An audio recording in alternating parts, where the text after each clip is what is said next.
राधे कृष्ण दोस्तों। आजकल लोगों को ऐसा लगता है कि सत्संग केवल भगवत प्राप्ति साधकों के लिए होता है। यह शास्त्रों की बातें मोक्ष प्राप्ति के लिए होती है, पर यह सत्य नहीं है मित्रों। भगवान का विधान हर एक मनुष्य के लिए उतना ही महत्वपूर्ण है। कई जीव जीवन में हार बैठते हैं या परास्त होकर निराश हो जाते हैं, या जो नैराश्य में जीवन व्यतीत कर रहे हैं, या जो आर्थिक स्थिति से कमजोर है, उन सबको प्रेरित करने में सामर्थ्यवान है सत्संग। देखो, नादान बच्चे परीक्षा में जब उत्तीर्ण नहीं होते तो आत्महत्या कर लेते हैं। विवेक नहीं मिला, सही ज्ञान नहीं मिला, इसलिए मानसिक परेशानी से तंग आके वो ऐसा कदम उठाते हैं। केवल विद्या ग्रहण करके ही जीवन जिया नहीं जा सकता। यदि विद्या ग्रहण नहीं की तो क्या जीवन जीना छोड़ दे क्या? ऐसा नहीं है। चाहे परिस्थिति कैसी भी हो, जीवन नष्ट करने का अधिकार किसी को भी नहीं है। किसी कार्य में असफलता मिलने पर जीवन को ही नष्ट कर देना, ये विवेक शास्त्र ज्ञान ना होने के कारण होता है। आत्महत्या तो बहुत बड़ा अपराध है, बहुत बड़ी दुर्गति का कारण है आत्महत्या। हमें जो एक मनुष्य जीवन मिला था वो भी हमने गवा दिया, इसलिए क्षमता का आना अति आवश्यक है। सबको सत्संग सुनना चाहिए, चाहे वो परमार्थ मार्ग का पथिक हो या ना हो, क्योंकि सत्संग से ही हमें पता चलेगा कि कौन से गलत कार्य हो गए और उसे कैसे सुधारे, ताकि अशुभ कर्म दुख बन के ना आए।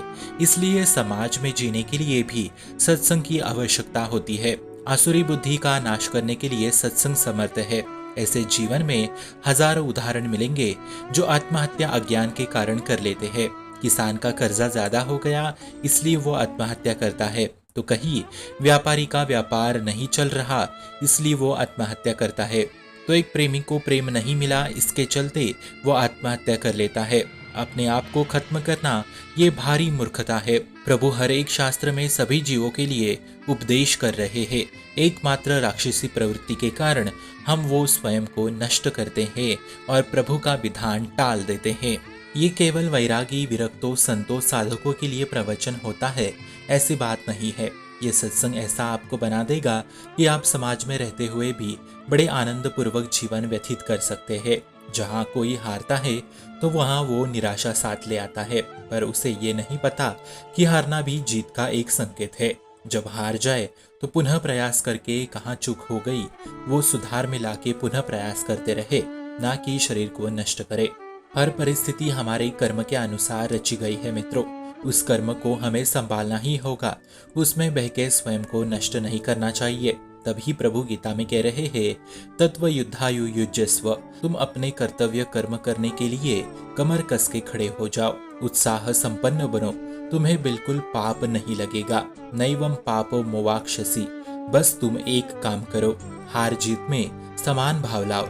इसलिए हर एक हार में भी जीत छुपी हुई है।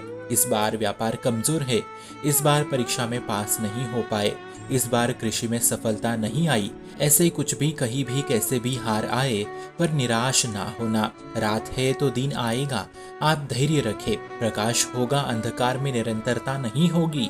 और प्रकाश में भी अभिमान मत करना, क्योंकि अंधकार आ सकता है। इसलिए दोनों परिस्थिति में हार जीत में सम रहे। ये बहुत बड़ी विद्या है। छोटी छोटी चीजों पे हम निराश होके दुखी हो जाते हैं, फिर हम इतने असंतुष्ट हो जाते हैं, इतने निराश हो जाते हैं कि परम लाभ का मार्ग ही छोड़ देते हैं। अब ये जीवन के अशुभ कर्म और प्रारब्ध कब तक सहे? तो जब तक भगवत प्राप्ति नहीं हो जाती तब तक सहना ही होगा। जब तक भगवत साक्षात्कार नहीं हो जाता तब तक आप सहो। सहत सहत बाड़े भक्ति। भगवान स्वयं कह रहे हैं, जो विषमता दुख दर्द अपमान निंदा सहता है तो उसके महाभय से रक्षा में स्वयं करता हूँ। संतुष्टाय एन केनवा। हर तरफ से अपने को प्रसन्न रखने की चेष्टा रखो, विवेक के द्वारा, आंतरिक विवेक के द्वारा, ना कि बाहरी विवेक के द्वारा। फिर कैसी भी परिस्थिति हो, यदि आपने प्रभु को स्वीकार्य किया है तो आप निश्चित स्वरूप से प्रसन्न रह सकते हैं। शुभम भवतु कल्याणमस्तु। भक्ति का प्रसार करने हेतु इस चैनल को अपने मित्र और परिवार संग शेयर जरूर करें और भक्ति दृढ़ करने हेतु इस चैनल को सब्सक्राइब करना ना भूले। राधे राधे।